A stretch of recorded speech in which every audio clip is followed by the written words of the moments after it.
He thought he was exploring sea caves, fresh coastline, tide charts checked. He didn't know the ocean would try to trap him first, and that something worse would be waiting in the parking lot above.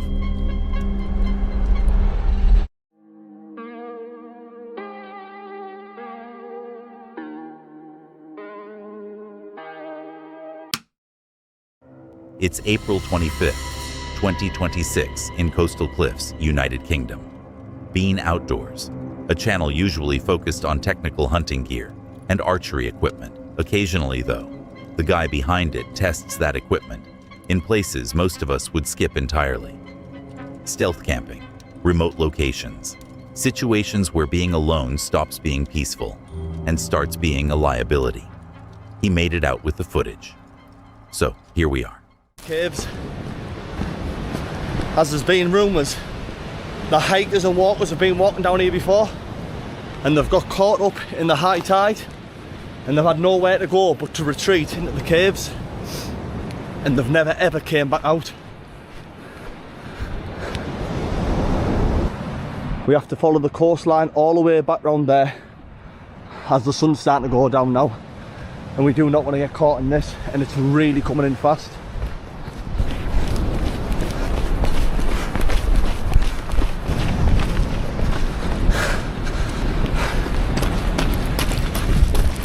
The tide's coming in fast, guys.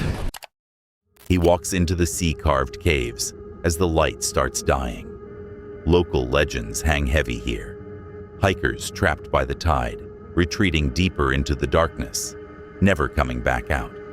He acknowledges it, the weight of it. Standing at the mouth of a cave that has swallowed people whole puts a different kind of pressure on your shoulders.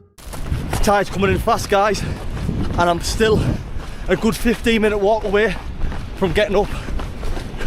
And as you can see, there's absolutely no way I'm scaling these sides.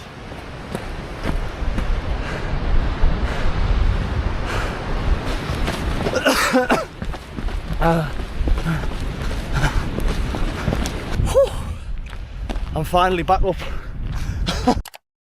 Then the water moves, fast, rushing in, cutting off the exit. Vertical cliffs on both sides, no way up, no way out. He runs, gear bouncing, breath short. Adventure becomes evacuation real quick. The ocean doesn't care about your plans. It just keeps coming. People look like they're parking up and go for, I don't know what's going on here, like this isn't looking good, this. A couple of people have just jumped out of it and started walking towards my car. And they turned round and went like down there. And I don't know where they've went. Two of them. I'm going to try and get some shut-eye, guys. I'll see you in the morning. Outside my car. There's someone outside my car. Oh! Get it what you want. Sorry for the video ending so I can't stay here.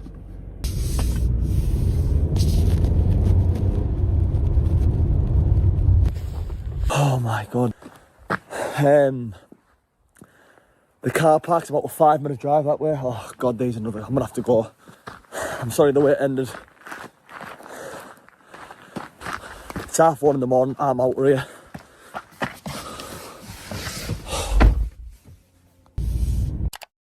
He escapes, makes it to a clifftop parking lot for a stealth camp. But the isolation breaks fast. Groups start circling, loitering, watching his Jeep a little too closely. The vibe shifts from peaceful to sketchy in minutes. Darkness falls. 2 figures exit a nearby car, walk straight toward him, linger around the perimeter, then vanish into shadows. He's jolted awake. Someone standing outside his window, peering in, just a face in the glass, inches away. He shouts, "Get away," panic raw in his voice. That violation, being watched while you sleep. He starts the engine immediately. Chaotic footage, tires on gravel, headlights cutting through country roads, desperate to put miles between himself and whatever that was. 1:30 a.m. when he finally stops, visibly shaken, trip over, The tide tried to trap him. Then the strangers tried to corner him. Two different threats, both escalating fast, both ending with him running. Nature and humans, both unpredictable, both dangerous when you're alone. He drove to safety at 1:30 a.m., stealth compromised, safety at risk. The only option was retreat. In places like these, you're not just fighting the elements. Pretty sure I'd have been gone at the first sign of the tide coming in. He thought he was investigating Yowie sightings. 3 miles off-grid, thermal gear, a secluded river. He didn't know something out there would start talking back, and then start throwing things. It's May 7th, 2026, in Moreton National Park, Shoalhaven River, New South Wales, Australia. Cliffhanger Paranormal and Cryptid Encounters, an Australian channel focused on raw, first-hand research into yowies and other cryptids. We're talking boots-on-the-ground expeditions, long-form witness interviews, and thermal technology pushed to its limits in terrain most researchers won't touch. Somehow, he got this back to upload. So let's take a look. So we just found a little bit of a branch break here. Could be human, possibly is human. However, when me and the Skyra gang were here last time, Bretto and that, this was here, so it's not new or anything like that. But it wasn't here before that when I came here with the kids and my girlfriend that time, so who knows? What do you reckon? So I'm just coming up to the top of the gorge now where you start to descend to the river. And I think just here to my right, I can hear a bit of banging. It sounds like wood knocking. So this is more or less the exact same spot that me and the Skyra crew also heard some loud wood knocking. We all paused and stopped. So I don't know if there's a bit of a sentry posted up here or what the go is, but it sounded very wood knocky. We still don't know what wood knocks mean. However, probably stands to reason that if there's a human coming into the area. Ben treks 5 kilometers off-grid through thick bush-bashing terrain. A branch breaks, then a heavy wood knock echoes from the top of the gorge, a spot where he and previous teams have heard similar sentry noises. It'd be hard to get to a lot of them.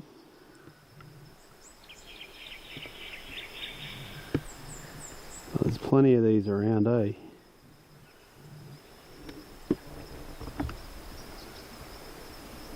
I have no doubt in my mind that Dullaga are using a lot of these caves and overhangs just as somewhere to seek refuge out of the elements. I'll give you a geezer.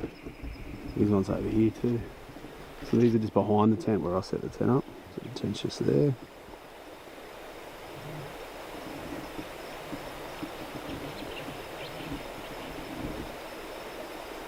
Yeah, have a go at them.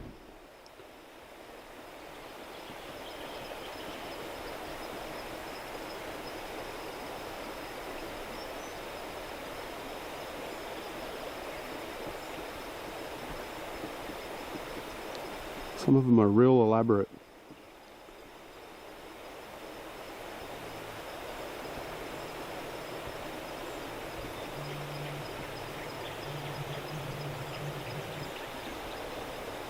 Definitely a good... Night falls, audio gain cranked up. Ben tracks something large moving through the thick bush. His thermal and IR gear can't penetrate the vegetation. Whatever it is remains invisible but audible. Still moving, still watching.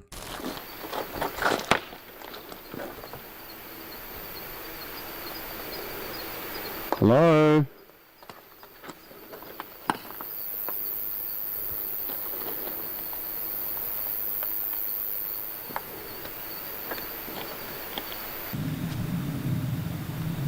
Something moving around in through here.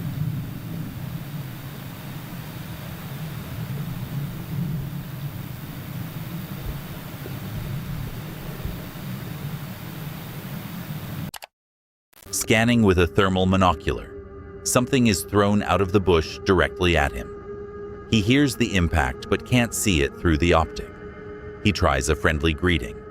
The throwing persists. Not an accident, a message.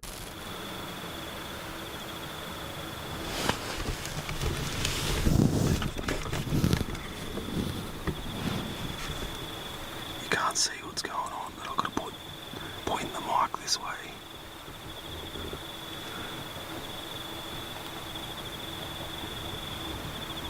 Something going on in the bush.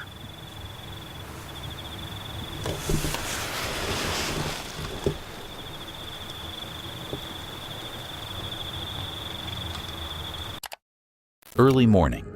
Ben describes sleep paralysis during the night. Heavy footsteps circling the tent, then complete immobility. The distinct sensation of something standing directly next to him inside the tent, before it vanished. Morning sweep reveals a hunting blind made of stacked sticks overlooking the creek. Wasn't there before. No footprints on the hard ground, but the mimicry, the projectiles, the paralysis. Ben concludes it's a major hotspot. In terrain like this, you're not just off-grid. Me? I'd have been running at the first rock. He thought he was testing his nerves in a remote forest. Darkness falling, miles from the nearest village, a hammock strung between trees. He didn't know the trees themselves would become the evidence. It's November 10th, 2017, in Spooky Forest, Northumberland, United Kingdom. Fell Wanderer, a UK-based outdoor channel blending solo wild camping with something else entirely. We're talking traditional bushcraft meets paranormal investigation, specifically the kind that leaves physical marks you can't explain away. The camera kept rolling, so here we are. Well guys, I'm out again for another wild camp and wander. This time I'm in the spooky forest on my own. And to be honest with you, I'm not really looking forward to it. It's already getting dark. There's been a lot of things going on with this place, you know, that people are seeing things and I either believe it or you don't believe it, but people are seeing things. And I thought, well, I can't be a chicken.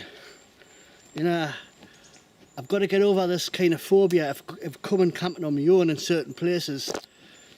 You know, and what a better place to test me nerves, to come back to the spooky forest, somewhere in remote Northumberland.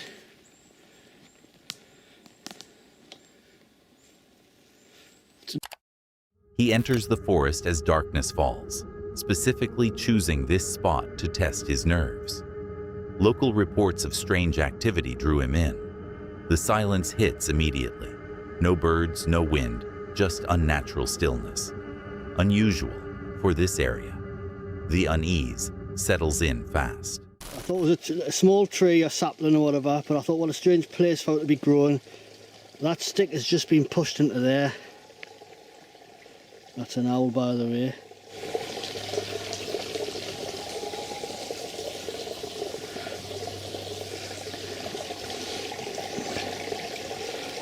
I mean, what's the chance of that falling from the trees and just sort of landing and sticking in the ground?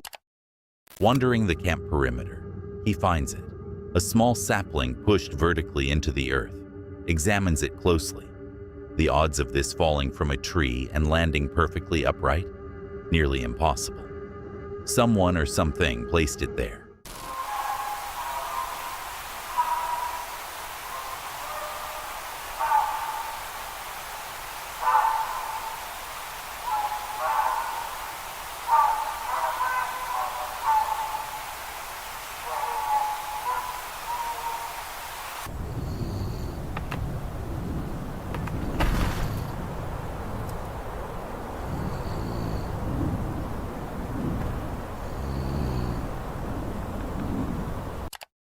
Morning sweep.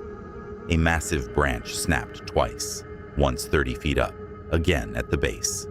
The wood looks guillotined or twisted, damage that defies wind or rot. Something with intent did this. That just doesn't happen by accident, does it?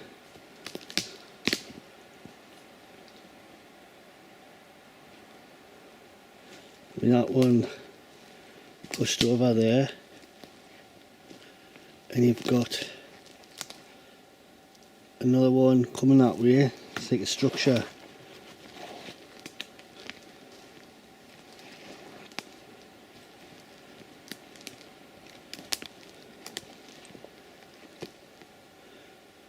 Both broken at the base.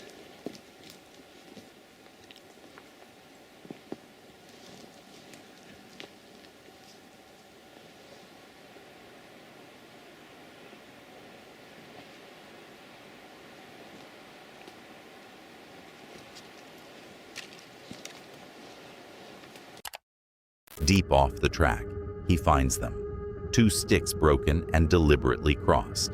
Classic sign encrypted research, markers or territorial boundaries. Too geometric for natural accident, too purposeful. No visual sighting. But the evidence speaks. Guillotined branches, vertical saplings, crossed sticks. He leaves the guillotined branches and vertical saplings unexplained. Natural phenomena or intelligent presence. The Northumberland wild keeps its secrets. Yeah, I'm good on Northumberland forests for a while. He thought he was camping in a misty woodland valley. Dense beech trees, a tarp rigged for rain, the Welsh landscape all around. He didn't know the darkness would bring dozens of eyes watching from the shadows, and footsteps that sounded too heavy to belong to anything friendly. It's October 27th, 2025, in a remote woodland valley, Wales, United Kingdom. Wild About Wales, a channel run by Ryan focused on immersive solo wild camping and wilderness exploration. We're talking high-quality cinematography, authentic environmental sounds, and reactions that aren't scripted. He puts himself out there and lets the landscape do the talking. This is what came back. So let's take a look. Look at this, everywhere's shrouded in mist, and these woods have got a very spooky, eerie feel going on. I got a feeling it's going to be a good night.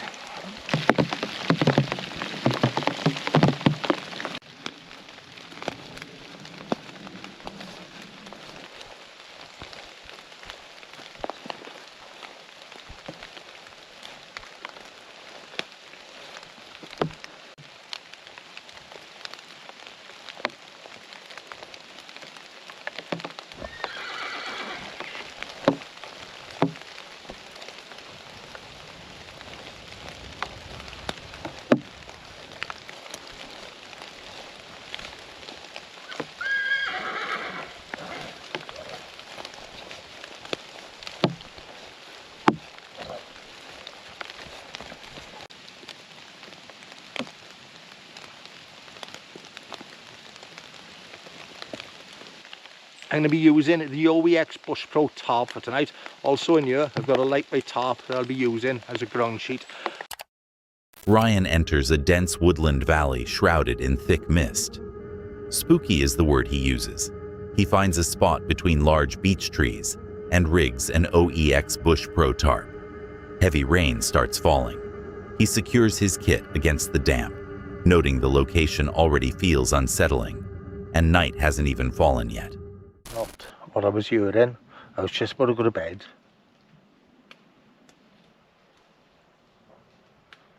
And I can hear branches snapping, something moving around out there.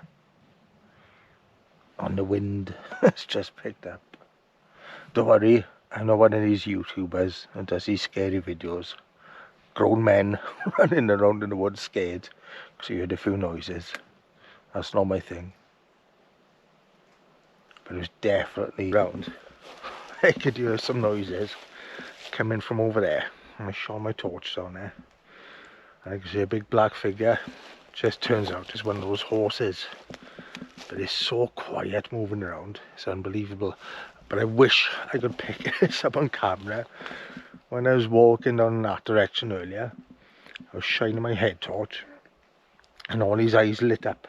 It's just a load of sheep grazing in the woods. But when you're walking around in the dark and you hear all these noises and see all these eyes lit up, is quite something. And it's getting back to my little camp spot there. Total darkness. Ryan notices movement and strange noises from deeper in the woods. He scans the tree line with his flashlight and freezes. Dozens of glowing eyes reflecting from the shadows, watching him from all directions, surrounded. Dawn breaks. The mist remains thick. Ryan observes figures drifting through the trees, mirroring those glowing eyes from the night before.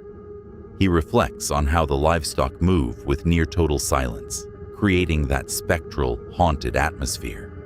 What began as a rain-soaked stealth camp became something else entirely.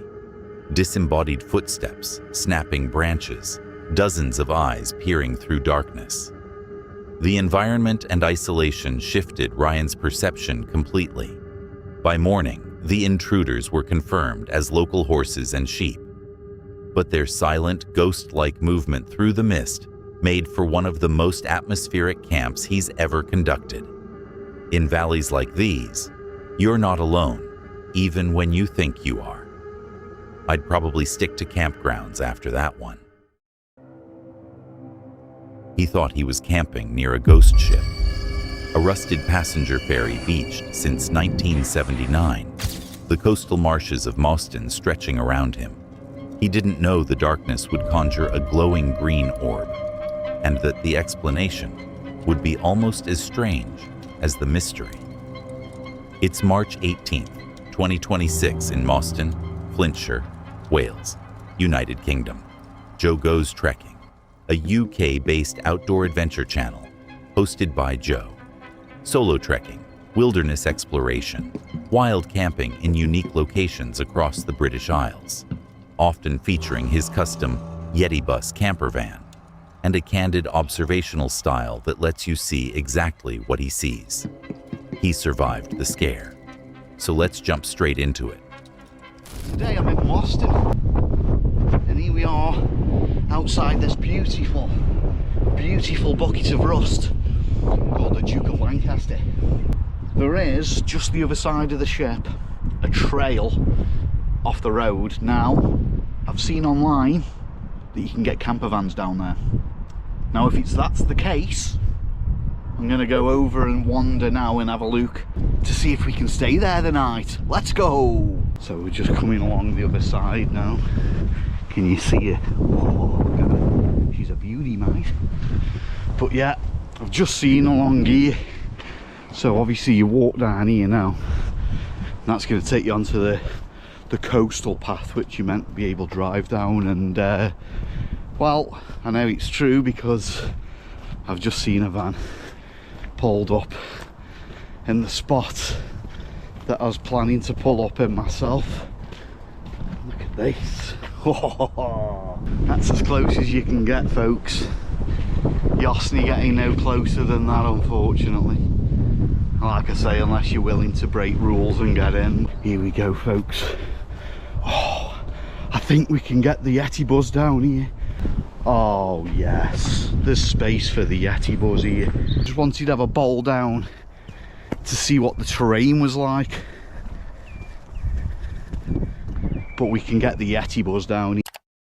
Joe arrives at the coastal marshes to visit the TSS Duke of Lancaster, a massive rusted passenger ferry, beached since 1979. He scouts the perimeter of the ghost ship, navigating muddy terrain and fly tipping. After a brief chat with a departing camper, he bags a prime spot with a direct view of the ship. Yeti, folks. What the hell is that? What the hell is that?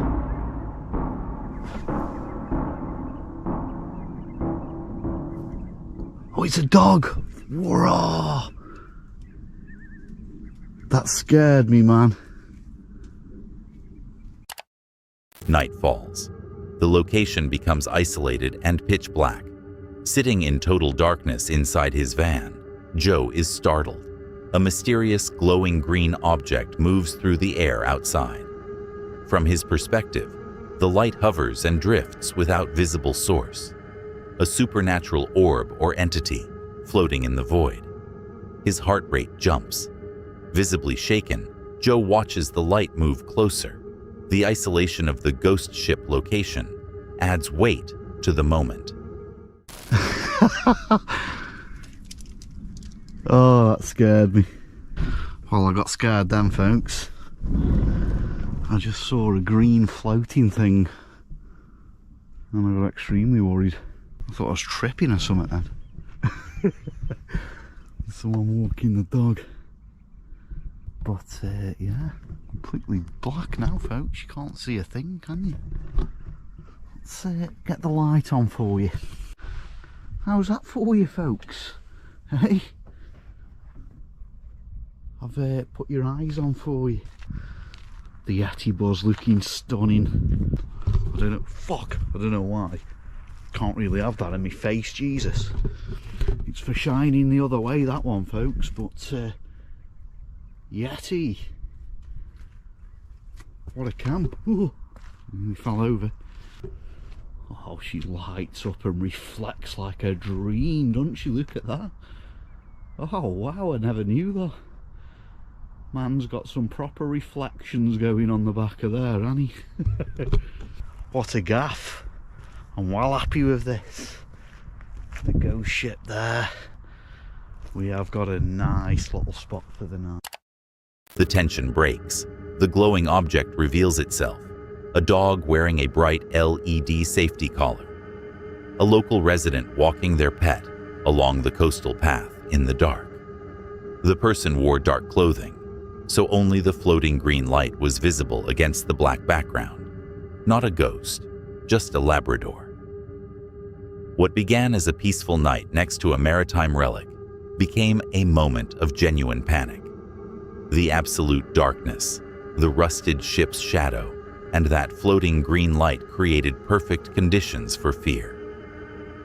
In places like these, the darkness plays tricks on you. That's why I don't camp near ghost ships. He thought he was testing his new hot tent. 3 days solo. He didn't know the darkness would bring frantic howling from unseen creatures and a stranger with a headlamp watching from the tree line. It's April 28, 2026, at a secluded lakeside Michigan, USA, camping with Sam Bananas, a creator focused on solo outdoor adventures, stealth camping, and bushcraft. We're talking learning by doing, high-stakes scenarios, authentic atmospheric storytelling with his companion dogs. He finished the 3 days, but here we are. Okay, I got the tent partially staked out. Now our next step is going to be to set up the rest of our camp furniture.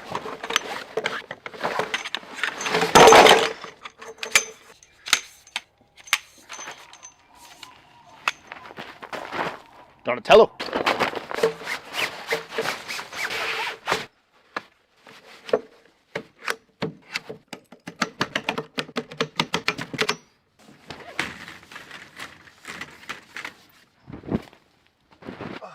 Now this is an indoor-outdoor carpet, so it's meant to get dirty and can go right into the washer when we get home.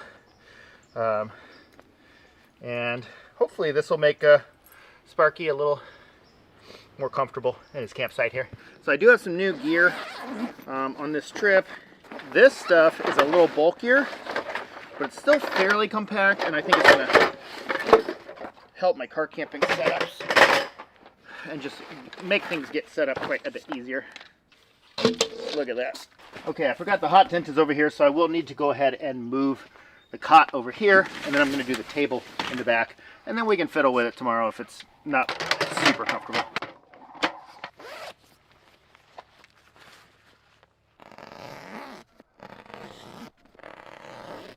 All right.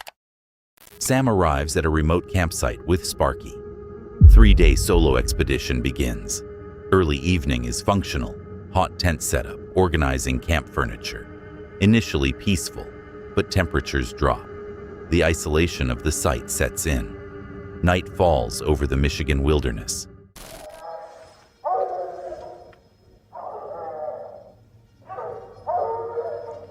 I mean, that is right on the other side of my campsite.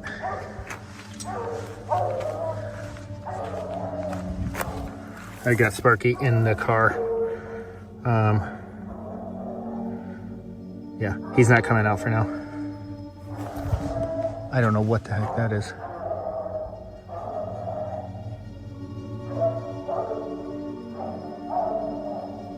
Through there.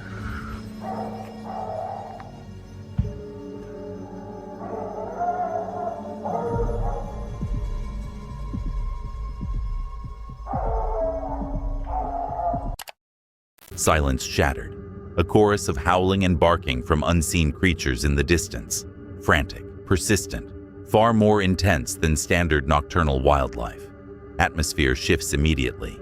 Sam is on high alert. The situation turns personal. Back over there. Looking, investigating. What's happening?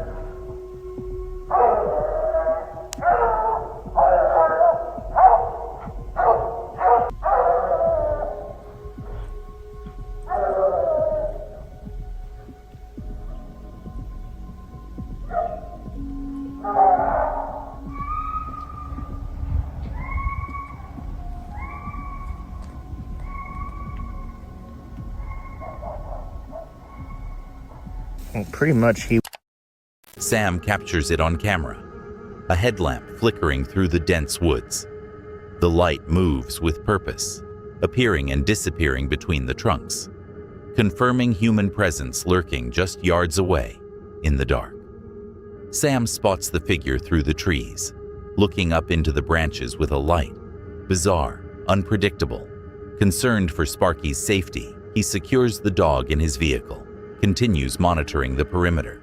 So that thing with the dog and the lights and stuff, that was super bizarre, and I really don't know what that could have been, to be honest. If I had to take like a wild stab in the dark, I thought like maybe someone's dog had gotten caught or something. The person had a headlamp on and was clearly looking up into a tree, so maybe they have like a hunting dog that's trained to like chase down raccoons and stuff. I know that's a thing, and yeah, I don't know, but I have to assume that was probably it, because the guy came over, seemed to maybe have gotten the dog back in the car, and from what I could tell, drove away. Hopefully everything's okay, and it is what it is. I am knackered. I'm gonna have to figure out how to climb into this bed, because Sparky has basically claimed it at this point, but we'll sort something out, and I'll catch up with you guys in the morning. Lingering tension over the camp. Sam attempts to rationalize. Maybe a local hunter using treeing dogs to track raccoons, supported by how the figure was scanning the treetops. Despite the logical possibility, the intrusion serves as a stark reminder of solo camping unpredictability.